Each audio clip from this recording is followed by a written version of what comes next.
Quand Vladimir Poutine rencontre Kim Jong-un, de quoi est-ce que tu crois qu'il parle?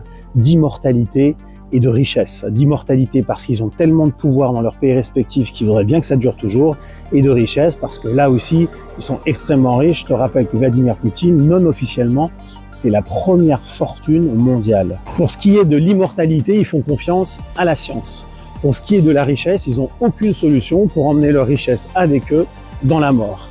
Mais s'ils savaient que dans la Torah, il existe une solution pour emmener sa richesse avec soi dans la tombe. Nos sages affirment que paradoxalement, c'est en donnant cet argent à la tzedaka, à la charité, que tu le fais entrer dans tes fibres. En donnant 500 € à la tzedaka, tu acquiers un mérite.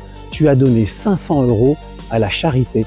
Et bien désormais, ce mérite, il fait partie de toi. Ces 500 €, ils sont en toi. Et le jour où tu meurs, si Dieu veut, le plus tard possible, tu les emportes avec toi. Ils font partie de ta fibre.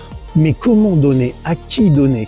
Dans la parsha de cette semaine, la parsha Troumo, les Bnei Israël donnent de l'argent à Moshe, à Moïse, afin qu'il édifie le Mishkan, ce temple portatif qui était utilisé dans le désert. Mais nous, dans la vie de tous les jours, on ne sait pas toujours qui on a en face de nous. Par exemple, à Paris, quand tu sors d'Hypercacher, il y a souvent des Roms qui sont passés pour des Juifs et qui demandent l'aumône. Comment savoir si on a affaire à un vrai schnorreur, un vrai mendiant? Nos sages ont une réponse très simple. D'abord, mendier de l'argent, c'est extrêmement humiliant pour un être humain. Donc s'il mendie, rien que ça, tu peux lui donner. Et deuxièmement, tu n'es pas obligé de faire une enquête sur chaque schnorreur que tu rencontres. Quand tu n'es pas sûr de savoir à qui tu donnes, il suffit de prier que cet argent parvienne à quelqu'un qui en a réellement besoin. Et si tu n'arrives pas à donner malgré tout, c'est normal. L'acte de donner est un muscle qui a besoin d'être travaillé.